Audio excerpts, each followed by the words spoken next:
Periods एक ऐसा शब्द है जो कि महिलाओं की जिंदगी का एक खास हिस्सा है। पीरियड्स का दर्द, दाग लगने का झंझट और दुनिया भर के नियम, ये सब किसी भी आम लड़की के लिए हर महीने की जंग होती है। जहां वक्त के साथ लोग पीरियड्स को लेकर शिक्षित होते गए, घरों में सिर्फ बेटियों को ही नहीं बल्कि बेटों को भी ये शिक्षा दी जाने लगी कि उन दिनों में आपको माँ, बहन, पत्नी या बेटी का ख्याल रखना है, तो वहीं अभी भी देश के कुछ वर्ग ऐसे हैं जो कि मासिक धर्म या पीरियड्स को अशुद्ध मानते हैं। जहां आज भी मासिक धर्म से जुड़ी रूढ़िवादी सोच को निभाया जा रहा है, जहां आज भी महिलाएं या बच्चियां खुल के पीरियड्स के बारे में बात नहीं कर पाती हैं। ऐसा ही हाल उत्तराखंड के कुछ गांव का भी है। ऐसा नहीं है कि यहाँ के लोग देश दुनिया से जुड़े हुए नहीं हैं, मगर आज भी वह उसी रूढ़िवादी सोच के साथ जी रहे हैं और उन्हें अपने आने वाली पीढ़ियों पर भी थोप रहे हैं। मगर ऐसे ही समाज को बदलने के लिए एक हीरो हमेशा सामने आते हैं। अक्षय कुमार की फिल्म पैडमैन तो सभी को याद होगी, जो कि रियल पैडमैन अरुणाचलम मुरुगनाथम की जिंदगी पर बनी हुई है। मगर आज हम आपको रूबरू कराएंगे उत्तराखंड के पैडमैन आशीष पंत से, जिनके साथ कोरोना महामारी के वक्त एक घटी घटना ने उन्हें इस कदर झकझोर कर रख दिया कि आज वो बन गए उत्तराखंड के पैडमैन। अल्मोड़ा के आशीष पंत बताते हैं कि बात साल 2020 की है, जहां पूरे देश में लॉकडाउन लगा हुआ था। इसी दौरान उनकी बहन और आशीष के अंदर भी कोरोना महामारी के लक्षण दिखने लगे, जिसकी जांच करवाने वे जिला अस्पताल गए, जहां जांच की रिपोर्ट 3 दिन बाद आनी थी। तब तक के लिए आशीष और उनकी बहन को अस्पताल में ही रहने के लिए कहा गया। शुरुआत के 2 दिन तो बीत गए, मगर तीसरे दिन आशीष की बहन की तबीयत बिगड़ गई। आशीष ने पूछा तो उनकी बहन ने खुल के जवाब नहीं दिया, कहा कि पेट में दर्द हो रहा है। आशीष ने कहा कि दवाई ले लो। तब आशीष की बहन ने कहा कि ये पेट दर्द दवाई वाला नहीं, बल्कि वो पेट दर्द है जो लड़कियों को हर महीने होता है। आशीष बताते हैं कि उनकी बहन ने आगे कुछ खुलकर नहीं कहा, मगर आशीष समझ गए थे। उन्होंने अपने दोस्त से कह के सैनिटरी पैड मंगवाया।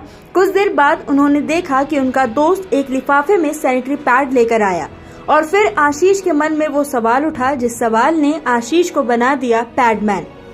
सवाल था कि क्यों उनकी बहन उनसे खुल के कह नहीं पाई, क्यों आज भी दुकानों पर जो सैनिटरी पैड मिलता है उसे इतना छुपा कर दिया जाता है। जब यह कोई गलत चीज नहीं है, तब भी आज भी लोग क्यों उनकी बहन जैसे हजारों लड़कियों को मासिक धर्म के वक्त गौशाला में जानवरों के साथ रहना पड़ता है। इसके बाद आशीष ने शुरू की वो लड़ाई जिससे समाज को उभार के आगे लाना था, रूढ़िवादी सोच को हराना था। मगर पुरुष होने के नाते इस जंग को लड़ना आसान नहीं था। कठिनाई बहुत थी, मगर आशीष ने हार नहीं मानी और अपनी प्रोफेसर ईला शाह के साथ गांव-गांव जाके लोगों को जागरूक किया।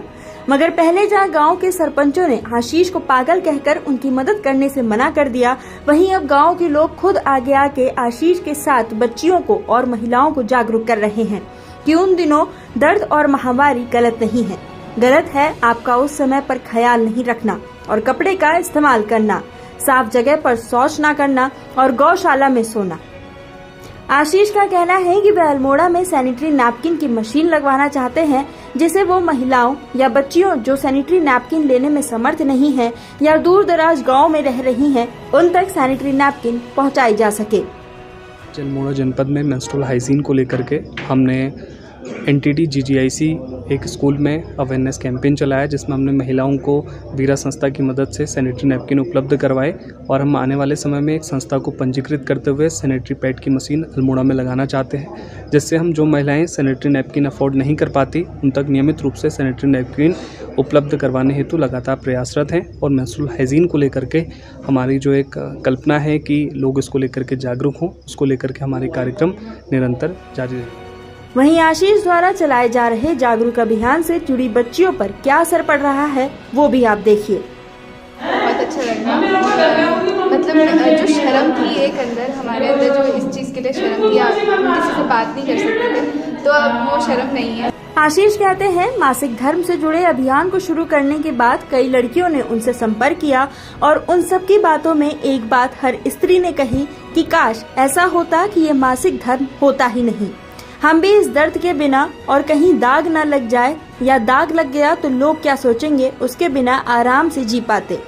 बहरहाल आशीष का कहना है कि वे प्रकृति के नियम को तो नहीं बदल सकते, मगर हाँ उन दिनों में महिलाओं की सहायता जरूर कर सकते हैं। Bureau report, Dehradun live.